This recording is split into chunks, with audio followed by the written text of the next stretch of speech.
สบายดีพ่อแม่พี่น้อง อะมื้อนี้กาคือเก่าพี่น้องมื้อนี้กาสีมากินตำมะคุงด้นเลยเนาะบ่ได้กินตำมะคุงนี่กาโดนแล้วเพราะว่าพอสบายแน่ก็เลยบ่สู่ได้เฮ็ดคลิปกินตำมะคุงมาพี่น้องมื้อนี้กาพักแก้มกาบ่มีรวงบ่มีลายเนาะนี่แต่อันนี้ลวกผักยอนมะอึแล้วก็ผักทั่วแล้วก็นี่คือหมักกระทินงูเหี่ยวนี่ก็สีต้มแล้วเพราะว่าบ่เคยกินดิบเนาะมามื้อนี้จุดจวดน้ำกันกับเบาเฮียมาแซ่บๆน้ำกันมานี่ก็สิเป็นอันนั้นเทียบหมูกรอบมาแซ่บๆนะเบาเฮียมาเมื่อนี้ฝนตกพี่น้องฝนตกแต่ว่าวันได้หมื่นเนาะอังแจงเนี้ยมาจะค่ำ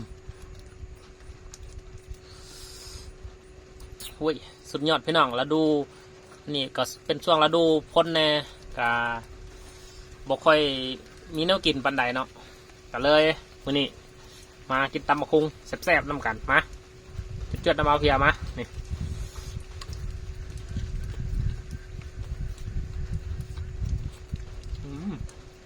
ขาหมู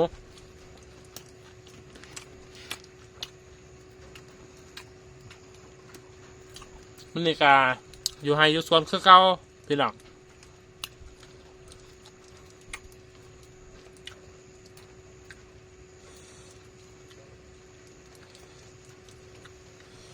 แซ่บๆพี่น้อง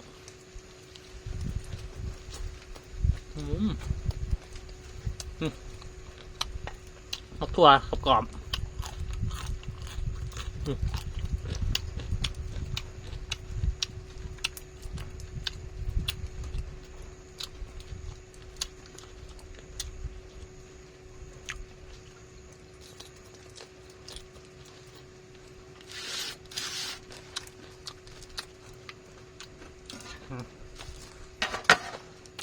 เห็นเนาะ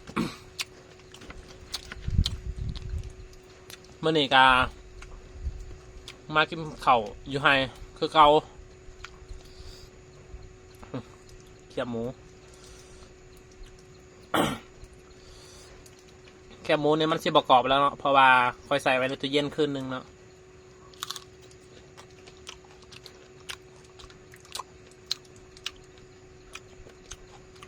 ดอกมังอึลวก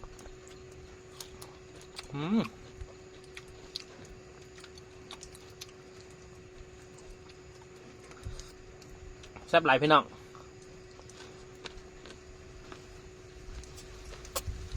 แซ่บใหญ่ผมมีกระปูนหน้าเนาะถ้ามีกระปูนหน้าเลยโอ้ยจับ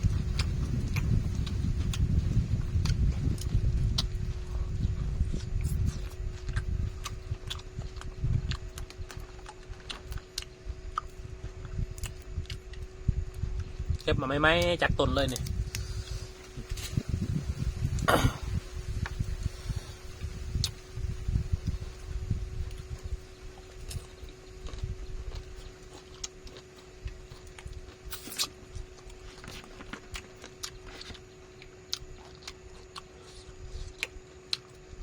มาพี่น้องมาแซ่บๆน้ำเบาเฮียมา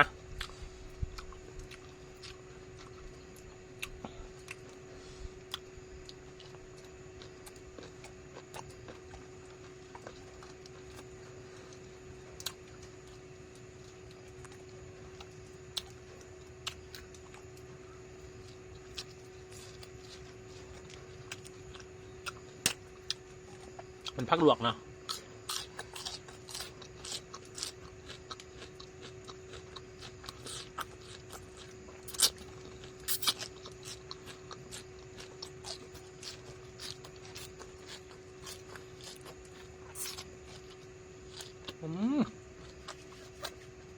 สุดยอด ม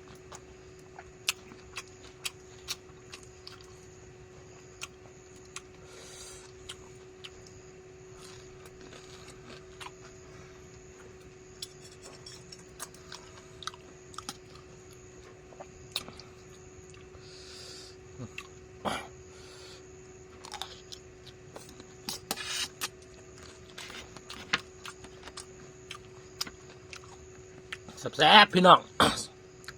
แซ่บเผ็ด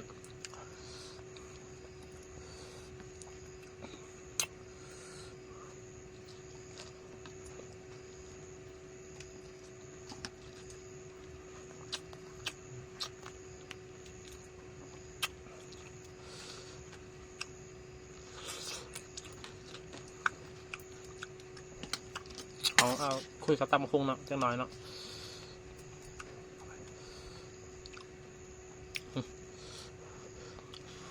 ยังห่อนอยู่เนาะเพราะว่า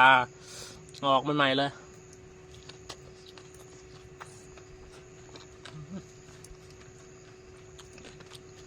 ขับไล่พี่น้อง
แซ่บๆพี่น้อง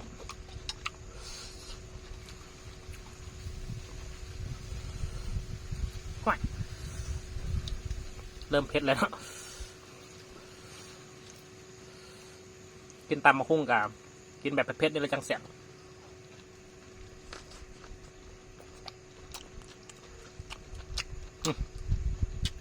กงมะคุ้งต้องเอาไปเก็บมันกันเนาะมันช่วงนี้มันท่านใหญ่เนาะ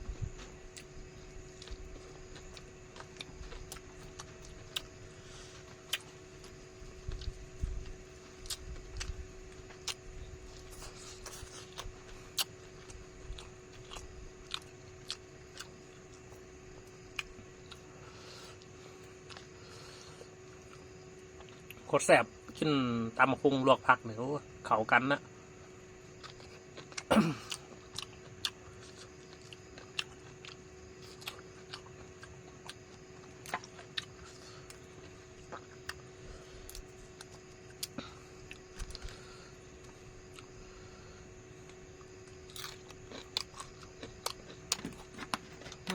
เริ่มเมื่อตรงมาแล้วพี่น้อง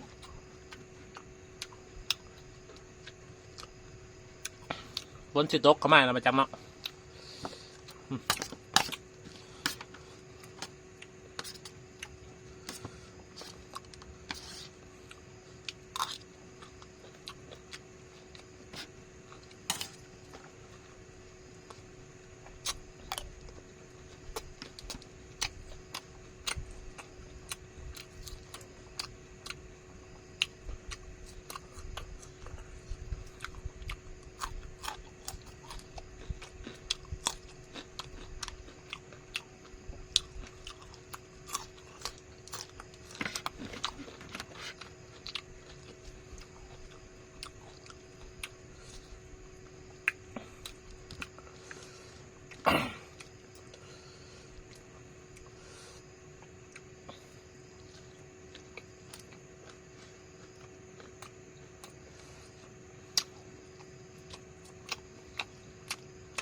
อย่างห่อนอยู่เนาะ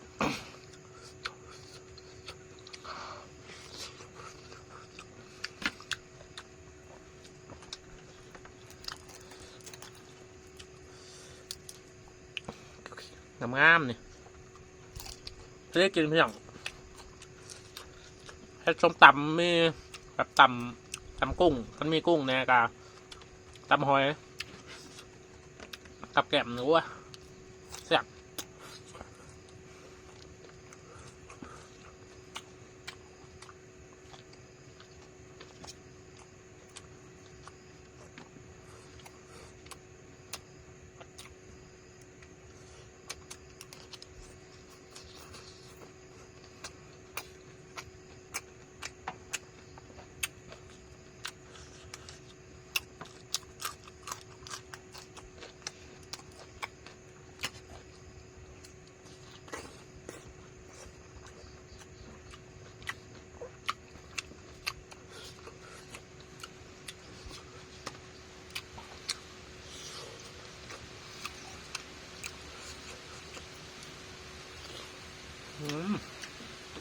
ฝนตกมาแล้วพี่น้อง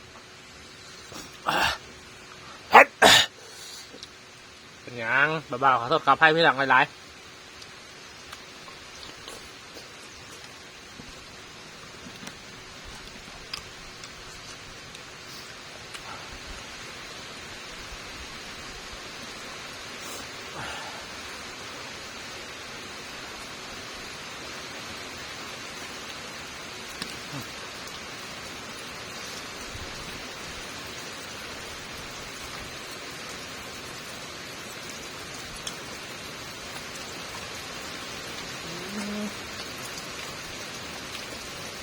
ฝนตกแล้ว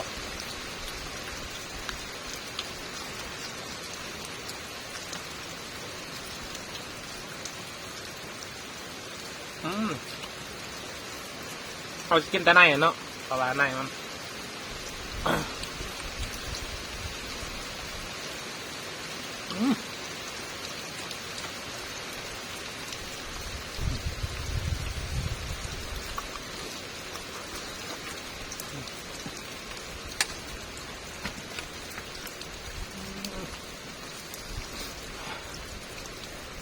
อากาศเย็นดีพี่น้อง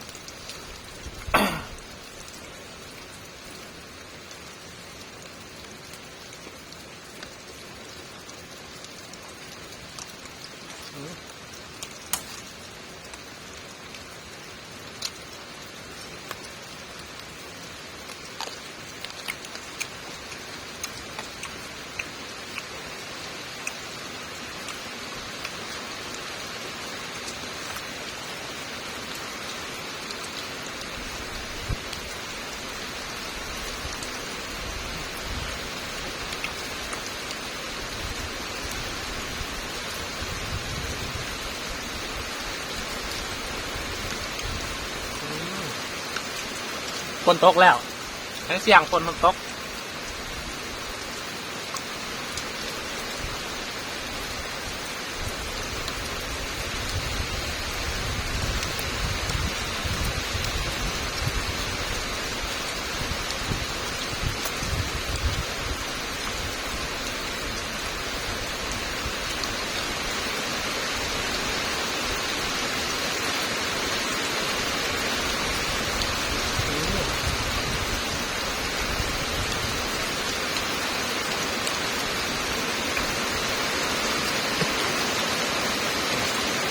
เสียงฝนแห้งๆพี่น้องไม่ได้ยินเสียงเลยเนาะ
บาย